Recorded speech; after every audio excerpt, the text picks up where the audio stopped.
Let me tell you a fairy tale. Once upon a time, hundreds of thousands of people came together and donated to a GoFundMe in a symbolic measure, sending a message that they really wanted something to change in their country. They put forth their hard-earned dollars. Picture this.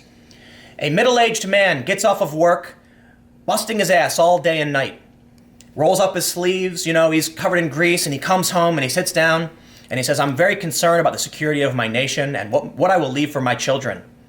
And he says, maybe we should have border security. He sees a campaign and they say, come, join us and put your hard-earned money together and we can send a message that we want this to happen. And he says, you know what? I'll do it. I'll take a small bit of my income, maybe $100, maybe $50, maybe $5, maybe $1. And I will send it to this fundraiser to show I care about this and I will put my money where my mouth is. Now, Jimmy Kimmel, on the other hand, would have you imagine a different picture. He says, people are dipping into their meth money for this. Dopey people. He wants you to imagine a bunch of slack-jawed yokels sitting in trailers instead of buying meth, putting money towards a wall. But let me say this, Jimmy Kimmel, and we'll read the story. If people who are addicted to meth were willing to put their meth money towards a wall, you better goddamn believe they really, really want that wall. Because I've known meth addicts. It's a very addictive substance. And if you think meth addicts would give up their money for something other than meth, you're a crazy person. Like, the trope is literally that drug addicts sell all of their possessions and go homeless trying to buy drugs. So now imagine this scenario. They sell all of their possessions, become homeless, buy drugs, but then stop and say, wait, maybe I shouldn't buy this meth. Maybe I should give money to Trump to build a wall. You better believe they really want it. But this is absolutely absurd. Now look, I am rather centrist. I'm not a fan of the idea of a wall necessarily. I know a wall will work in the regards that it's being presented, but is it worth the money? There's a lot of questions to go around. I think the fair debate over the wall is not whether or not it will work. Of course it will work. How long will it work for until countermeasures are applied by the drug smugglers? And, it's not going to be the families necessarily that are, destroying the wall. It's usually going to be like the cartels and things like that. How long will it work for?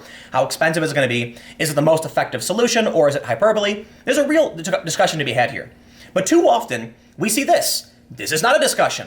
If people are put, and by the way, the GoFundMe, it's nearly $15 million in 5 days. 242,000 people believed enough in this to put money forward.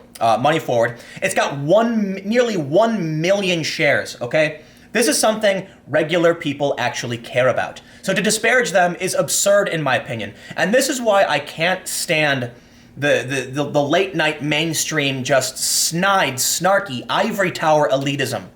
I grew up on the south side of Chicago. I guess being close to poor people, living in a lower, being from a lower class family, being a high school dropout, I empathize with those who are struggling against the billionaire elites. People like Jimmy Kimmel, who's so rich, he probably has no idea what's going on in his gated community with his armed security guards. Yeah, he understands the struggle of American life, so much so that he's going to call regular old Americans dopey people dipping into their meth money. How ridiculous, okay? Listen, if you disagree with the wall, then politely have a discussion with your neighbor about a real solution to solving the problem.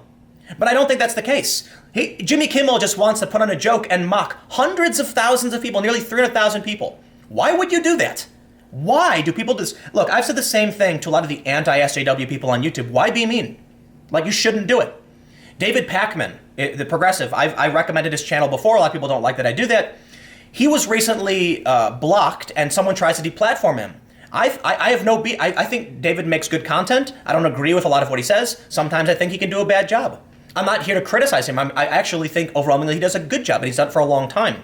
The point is, I disagree with a lot of what he does and says and his opinions, but I respect him, and I would rather engage with him calmly and rationally and give him the respect of a human being than to insult him. I certainly hope people on the right can recognize why that's so important, okay? If you don't like someone, and I think this is important too because a lot of the anti-SJW types can just go for the throat and go mean right away. And don't get me wrong, the left does the same thing, and it's just fighting.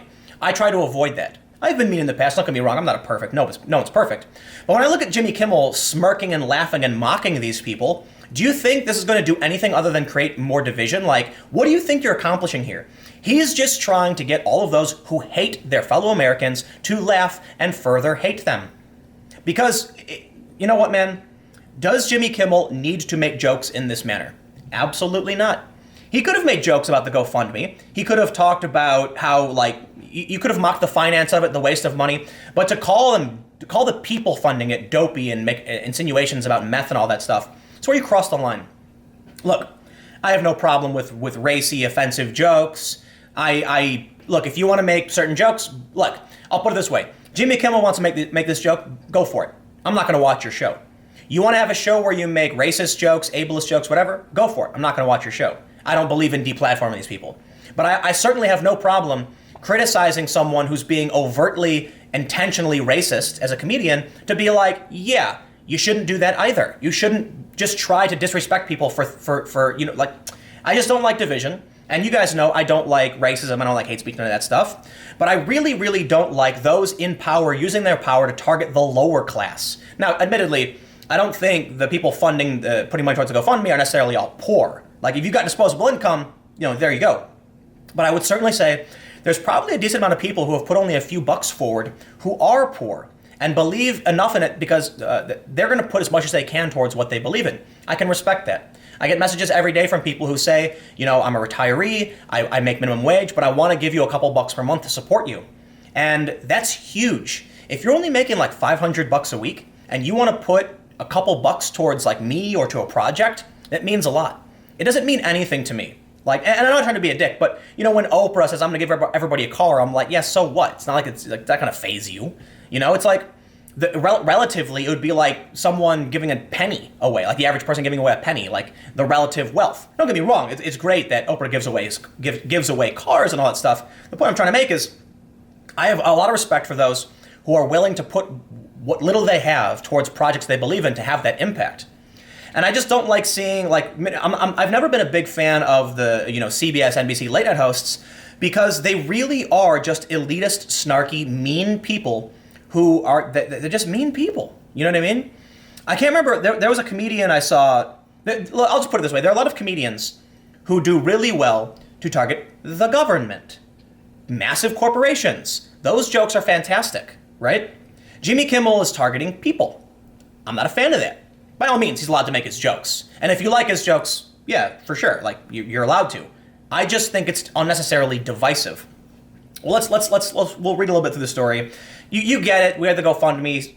Kimmel started by noting President Trump's pledge to shut down the government unless he got $5 billion in funding for the border wall. He said, Trump is leaving Washington, D.C. an absolute mess. He caused quite a thing today. He announced today he's not going to sign a resolution to fund the government. This is a deal that was crafted by Republicans. They thought he was going to sign it. He surprised them and said, I'm not signing it unless I get the $5 billion I want for my border wall. If he doesn't get that much money, which he won't, tomorrow night at midnight, the government will shut down, which means hundreds of thousands of workers won't get paid. Right, that's true, people won't get paid, and I believe we're going to shut down. Like, there's like a ticker going on Fox News.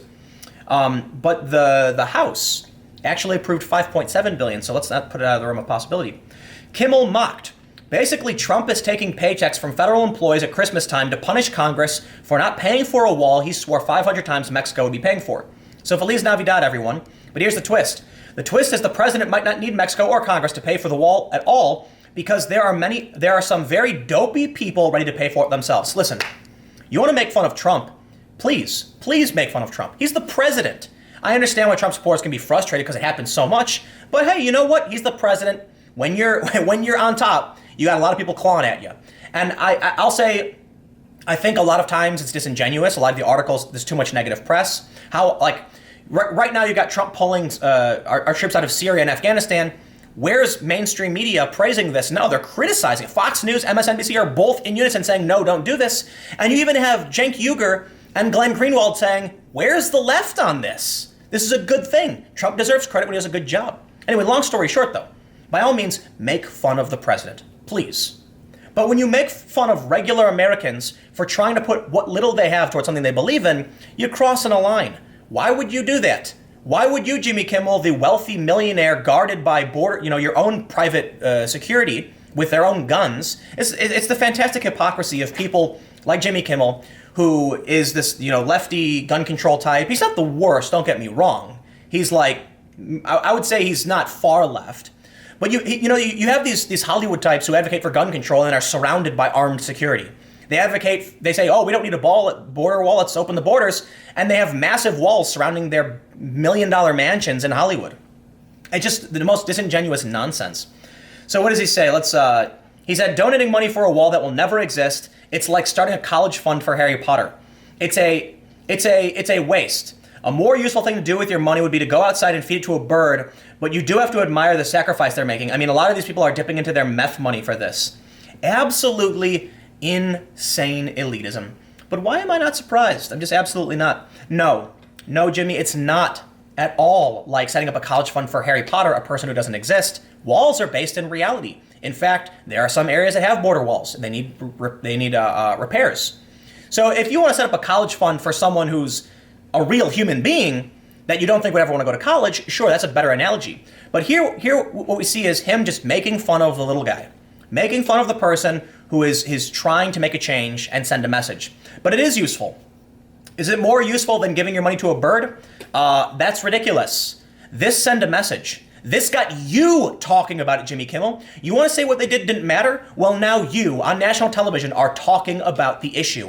And you're talking about the nearly 300,000 people, well, 250,000 people, who have put their money where their mouth is to say, this is what I want. So yeah, it was pretty useful, I'd say. Again, I'm not saying I definitely don't. Actually, I'll say this. I do not advocate for the wall.